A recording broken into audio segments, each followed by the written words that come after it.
This is All Ships Follow Me by Mieke Eerkens. Chapter 19. The Survivors. Though my mother was the child of an Access Power collaborator, and my father an Access Power victim during World War II, there is only a surface difference. Their war experiences have been commonalities and differences, and hundreds of thousands of people like them went through similar traumas, but despite these hundreds of thousands of victims, the children of war, their stories aren't often told. The fact that the Japanese government had POW camps for military prisoners is fairly well known, but in the fact that they had brutal labor camps for civilian prisoners, including women and children, where thousands of innocent people were starved to death, is something that seems to have slipped through the cracks of common knowledge. Likewise, the internment of collaborators and sympathizers of Nazis at even the most minor levels of involvement after the war ended has also historically been left out of the main narrative.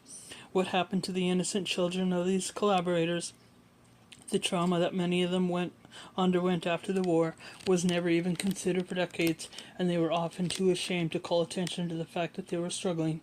While the direct victims of the Nazis had government-sponsored therapy and organizations to help them attempt to recover from their trauma beginning immediately after the war, for a long time it was not acknowledged that the children of collaborators were indirect victims of the Nazis too. I think it's important to make public my parents' narratives for that reason. There's so many victims of war. They don't always look the way we think they look, just as perpetrators don't always look the way we expect them to look. It's controversial to say so, and I've grappled with conflicted feelings for years, but I believe that my mother's parents, while collaborators at least with regard to her father, can be seen as victims too, a mixture of both. Hitler didn't arise out of a vacuum overnight. A large percentage of his followers, the ordinary members of the public, were victims of lies and propaganda fed to them by his regime, as well as enormous pressure and intimidation if they tried to leave.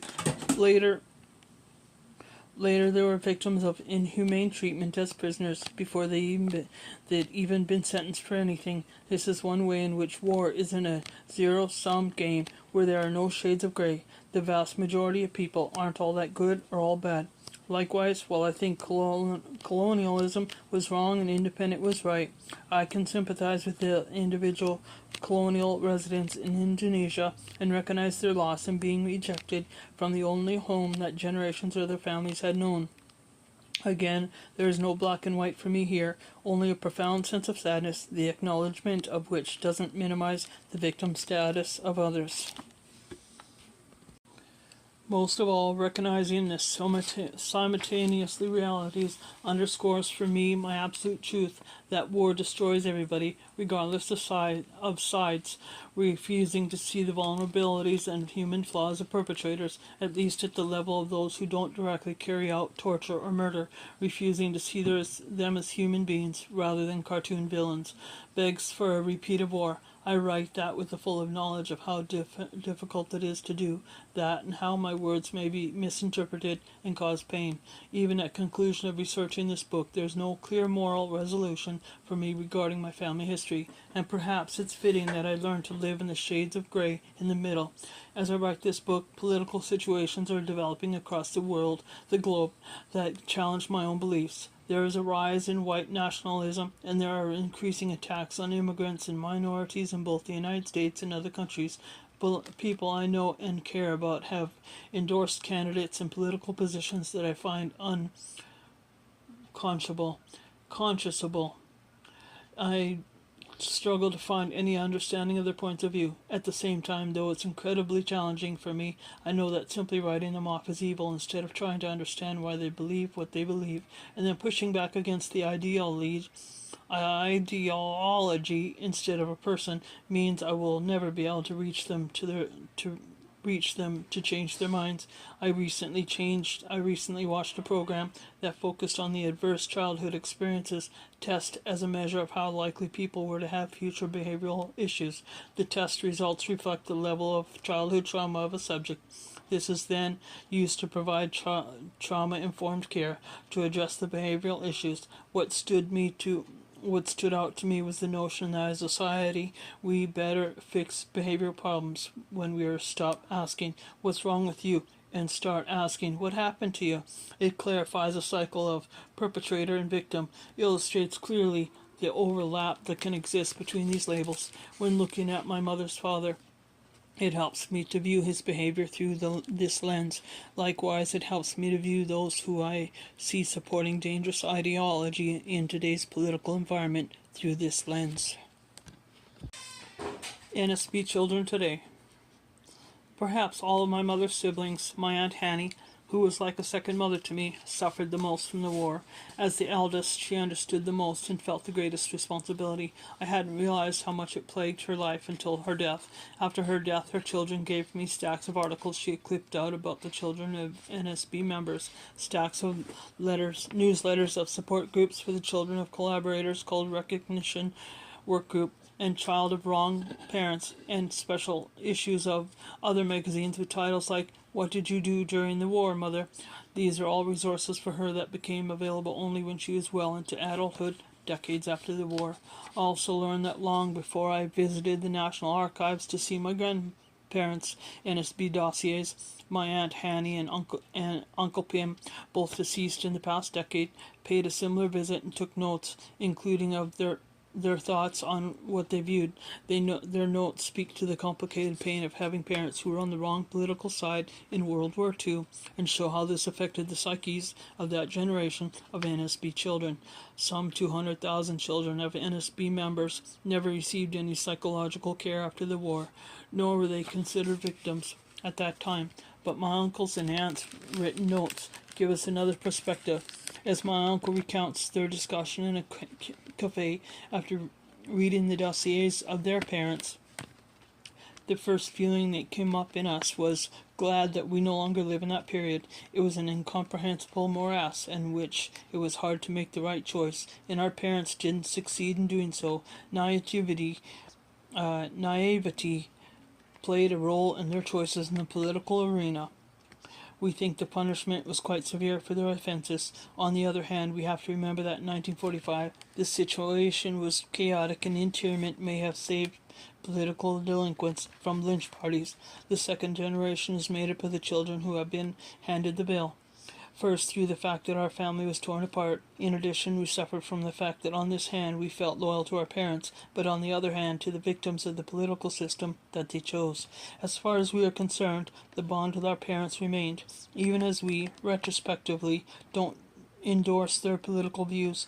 The aggression that prevailed towards the occupier and the NSB particularly came to lay on our shoulders. As siblings, we had to support one another more than normal, which actually strengthened the underlying bond. Home, inside the family, was our only safe harbor. Outside of that was jungle. Altogether, the subsequent psychological effects on the family du Coq could have been worse.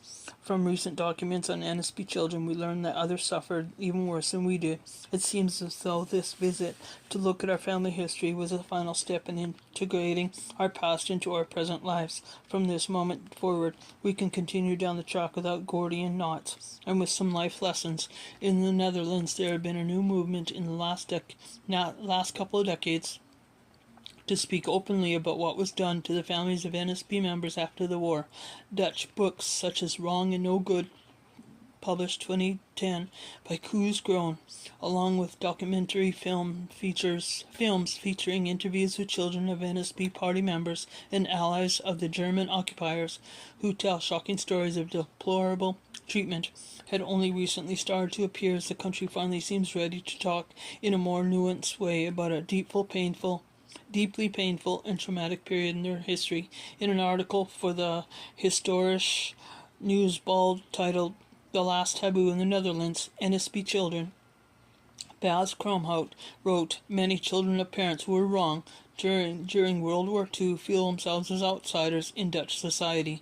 Even in the extensively documented history of the occupation years and their aftermath, they still come in last place. Kromhout's observations are based on the first real study done in 2002 on the effects that war had on children of NSB members. He wrote, "For the first time, children of wrong parents have been systematically surveyed on such a large scale. The results don't lie. A large group of children of NSBers had serious struggles to date due to their parents' pasts and the social rejection they experienced after 1945. Even though they are not guilty of the crimes committed in the same the NSB, they still feel tainted." The study concluded, among other things, that among 229 now adult children of NSB members surveyed, almost all had been bullied and cursed at by classmates and neighborhood children during the war, and 75% had difficulty developing and maintaining relationships. 16% were interned behind barbed wire fences, while 24% were put into children's homes or foster care. 92% made a traumatic escape to Germany during and immediately after the country's liberation, and 10% went into hiding. 75% of their parents did not reintegrate into Dutch society, causing the children to withdraw from society as well. 59% felt their educations had been stifled as a result of their parents' affiliation, and 49% were their career opportunities. 85% suffered from psychological and psychiatric problems, including extreme fear of failure, social phobias, depression, and or suicidal ideation and attempts. 57% experienced the National Day of Remembrance for the victims of the Nazi occupation on May 4th as an extremely difficult day. 92% felt that they had paid a high price for the past of their parents. Kromhout further shared some of the specific difficulties that those who were surveyed added. The stories all have the same thread running through them. One man called May 4th the Day of Remembrance in the Netherlands, when the city observes a minute of silence and lays wreaths for the victims of the Holocaust, the most terrible day of the year. He felt he must show his respect by going down to Dam Square in Amsterdam, where a ceremony is held, to show that I feel awful what had happened. I felt all alone between the people. I thought they could see it by looking at me. This man was an infant when the war ended. This year I found myself in Amsterdam on May 4th. May 4th, and I too walked to Dam Square alone, to stand among hundreds of people's tears welling during the minute of silence. Afterward, I laid a flower on the monument for the dead, and astonished myself with a little level of guilt that I, generations removed, felt about the past. In Kromhout's study, a woman who has lived in the same village in the Netherlands her whole life and was the teenage daughter of NSB members during the war, speaks of her struggles with the Day of Remembrance too. On that day, the congregation won't let me sing along with the choir in my church. More than half a century later, she is still being punished for her parents' sins. This study goes into depth about how the NSB children have been specifically traumatized, identifying common issues caused by a number of mutual triggers. The first is a shared sense of duty to keep the family secret, and I realize this too is a trauma that is passed down to subsequent generations.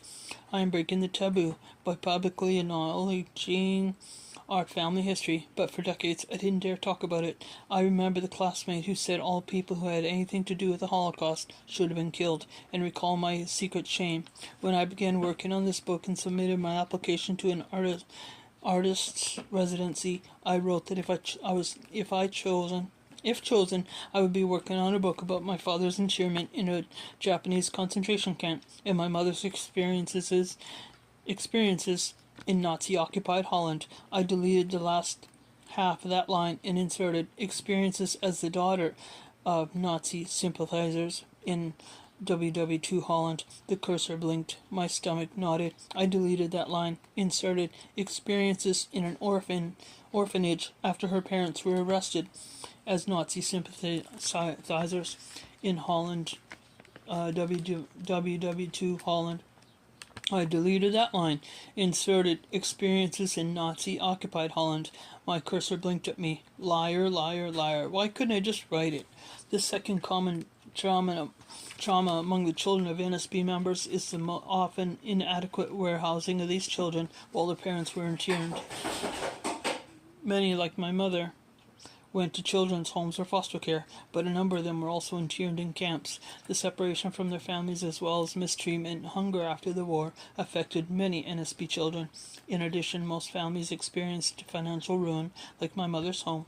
Their homes were sometimes looted before they returned from internment. If they had rental homes, their possessions were sold or taken by landlords. They struggled to find work as people were reluctant to hire former NSB members. Many families were homeless because landlords would not rent to them and ended up in government-appointed housing.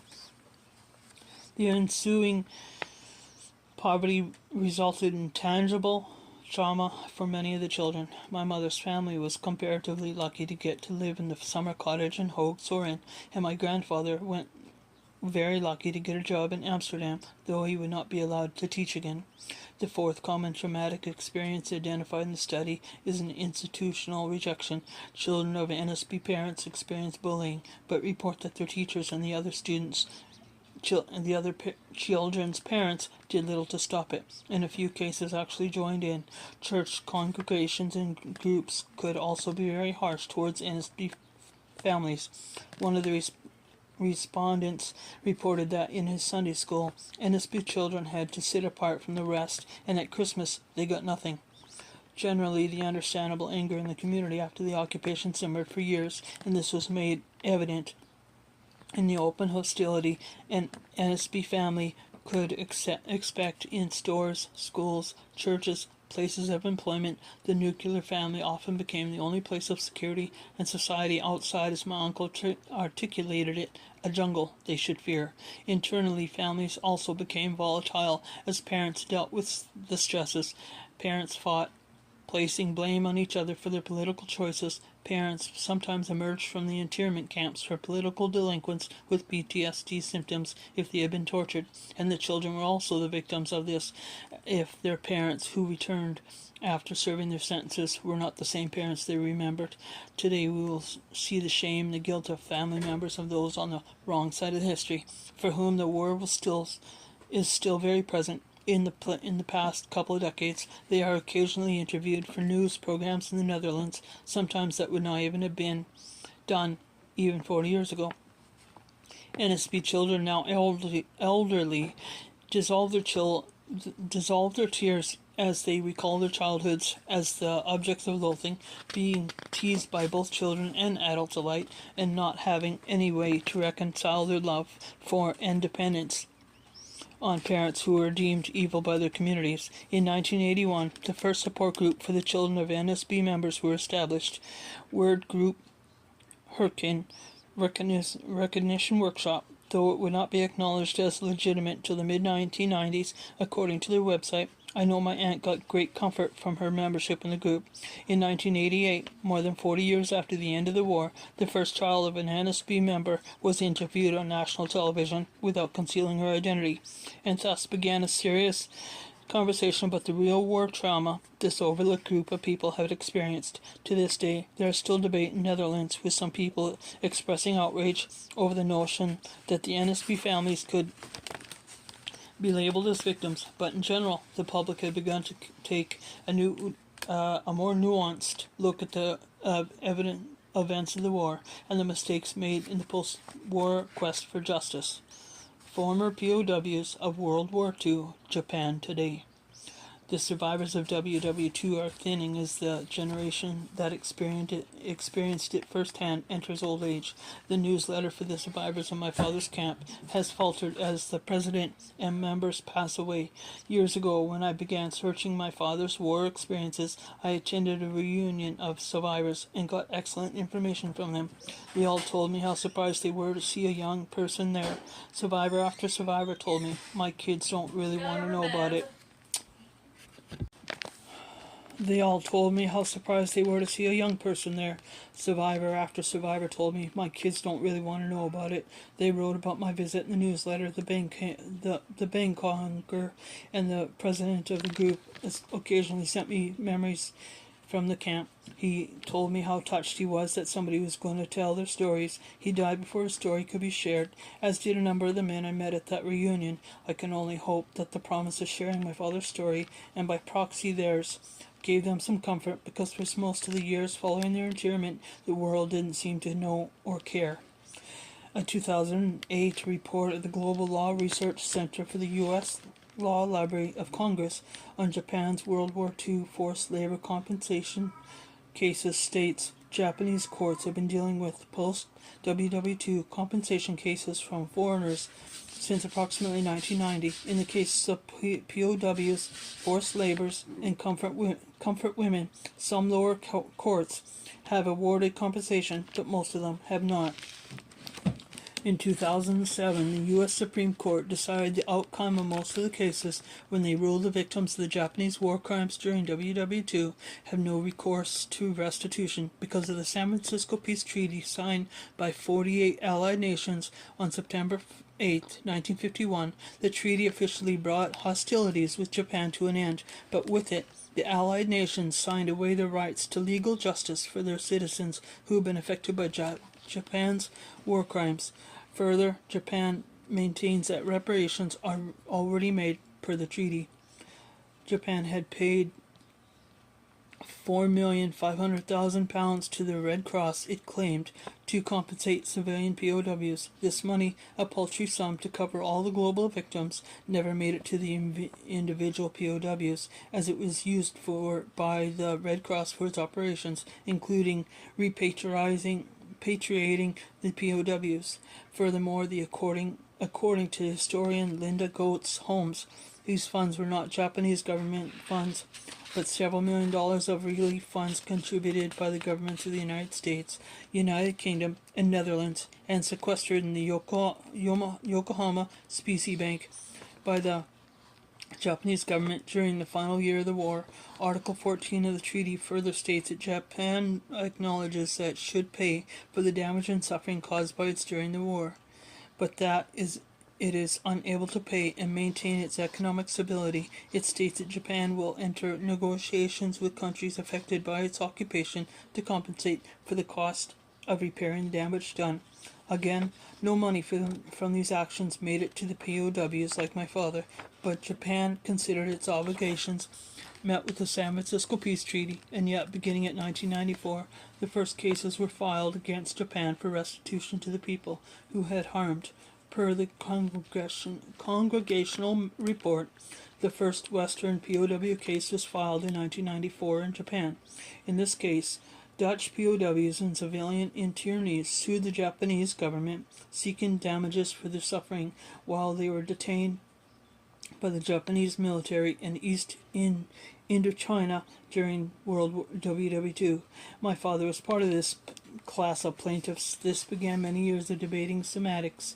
The Japanese government had destroyed the records of its war crimes, and if an official record did not exist, the government could not be responsible for reparations. Further, the San Francisco Peace Treaty was used repeatedly to block further action. It also inserted that claims of national of the Allied powers were abandoned by the Allied powers. In other words, Japan claims that the failed of Allied nations to pursue the restitution failure further on behalf of its citizens over the years meant that they were no longer liable and any claim ceased to exist. Other cases have been brought by individuals and classes, and emails have been exchanged with lawyers representing class action suits, but ultimately the United States, like other Allied nations, halted further lawsuits against Japan in order to keep the peace, citing sovereign immunity. Aside from a little over $1,000 distributed in 1991 to each survivor of the camps, which was paid out by the Dutch government in lieu of Japanese reparations, my father will never see any compensation for the loss of his home, possessions, in childhood, or for the abuse and starvation committed against him in violation of the international law. In 2016, Prime Minister Shinzo Abe of Japan finally formally apologized to the hundreds of thousands of comfort women who were systematically selected and raped by Japanese forces during the Japanese occupation. The Japanese government gave $8.5 million to an advocacy group as a symbolic gesture. The hope for further financial or legal restitution for the victims of Japanese war crimes is now unlikely. My father and the men I spoke to from his camp are less interested in legal or financial reparations than they are in recognition. Like all human beings, they seek the healing that comes only from the similar words we all long to hear after being wounded. I'm sorry I hurt you, but getting this apology without a list of caveats undermining the official apology had been a long and bumpy road for survivors. The Japanese government had been extremely reluctant to acknowledge its war crimes officially or as part of a national history. 70 years after the end of World War II, controversy and conflict regarding the Japanese government's reluctance to fully come to terms with the past had only intensified. Debate continues over whether or not the Japanese government, the Allied governments, and the media had done enough to acknowledge what many in former occupied nations dubbed the Asian Holocaust, perhaps because of the lack of similar attention to what Nazi government received after WW2. Most Westerners remain unaware that as many civilians died at the hand of Japan as at the hand of Nazis, with estimates ranging from the low of 6 million civilians by political science and war historian R.J. Rummel to a high of 20.3 million by Werner Gruhl, author of Imperial Japan's World War II. While the Holocaust had rightfully gotten worldwide attention, and the survivors and victims have been memorialized in popular culture so that we were never made forget, Japan's crimes during the war had managed to avoid similar widespread attention from the general public. It is only in the past decade that his government has considered removing the names of over 1,000 convicted war criminals from its Yasukuni shrine, honoring its war dead. Japan has also had controversy surrounding its historical textbooks, which had tended to whitewash the Japanese government's actions in World War II, with the Minister of Education rejecting textbooks with references to internment camps, comfort women, and the rape of Nanking. The minimization of Japanese war crimes is being addressed within Japan. However, in past decades have been leaders take increasingly accountability, offering official condolences for its war crimes, but these apologies are often interpreted as half apologies by victims. The "I'm sorry you were hurt by the unfortunate thing that occurred with you when you offended me" so many people are familiar with, rather than "I'm sorry I hurt you," they long to hear. Over the years, the apologies have referred to the unfortunate events, regretful error, or unfortunate past of the war. Emperor Hirohito's 1984 statement, "It is indeed regrettable that there is unfortunate past between us for a period in this century," has turned into Abe's apology in 2015, which begins by stating that Japan lost sight of overall trends in the world after World War I, and apologies for the countless losses in countries that fought against Japan, such as China. I'm struck by the phrase in particular, "countries that fought against Japan," seems an odd way to describe countries in which Japan was the occupier. I can understand why victims may feel that the apologies contain asterisks, and fine print. The language is overtly passive, and Abe describes the countries Japan invaded as the battlefields where numerous innocent citizens suffered and fell victim to battles, as well as hardships, such as a severe deprivation of food, avoiding using the active voice, as though these countries spontaneously became battlefields on their own. In the speech, he offers his sincere apologies, but only couched within descriptions of the atomic bomb victims and the former POWs of Japan, who have come to Japan to pray for the war dead on both sides.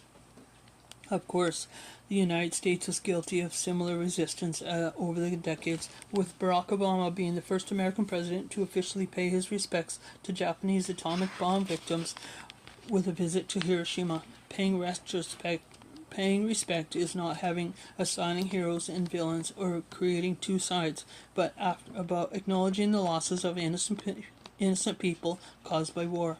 I still remember the time a Japanese colleague of my father's visited us in Los Angeles. My father spoke a bit Japanese. My father spoke some Japanese to him, and the man asked how he knew the language. My father told him that he had learned it in Japanese internment camp. The man became very emotional. "I am sorry for what my country did to you," he said. My father told him he didn't need to be sorry for something he had played no part in, but just hearing those words spoken genuinely and with empathy made a big impression on him. I think the mere recognition that something happened to him that deeply altered his life was immensely healing. I myself like to see more explicit attention paid to losses experienced due to the Japanese occupation in the Pacific during World War II, and for this history to be as much in dialogue with Western culture as the war in Europe and the Holocaust had been, both in film and art, as well as in classrooms and literature. Not only do I think it is important for the Western survivors of the internment camps, like my father, to be acknowledged and their trauma addressed, but the vast majority of the Japanese forces victims in World War II were millions of Asians, with a singular focus on the Nazi occupation. I think there is a great deal of Eurocentrism in our Western understanding of the Second World War. It's important that we address this, because an attitude in the West of dismissal toward regions we deem as less important can lead to events such as Rwandan genocide of 1994, during which the Western world turned a blind eye and the United States refused to send aid, as an estimated 800,000 people were slaughtered. As long as we continue to divide the world according to us and them mentality, I believe these tragedies will continue. This is not about politics, because we talk about politics, we are talking about people. In the clearing of the internment camp many years ago stood a boy with his arms raised to the plane above. On a ship to the United States, a woman thought there was a new life ahead in a place where she was not found. As I write this, quite coincidentally, it is my parents' 50th wedding anniversary, a date I know they have been reached despite challenges and conflicts along the way from which others might have turned away. It has been 50 years since the Flickering Home movies were filmed in the port of Rotterdam, my mother waving her silk scarf as her family below, and my father zooming in on his bride. I am now in Amsterdam and call her in California. "Mom, how does it feel being married for 50 years? "Old," she says, laughing, and the digital phone line warbles, her voice in transmission. "I hear you," I say. My mother's voice settles. "Oh, sweetheart, we've come through a lot." End of 19.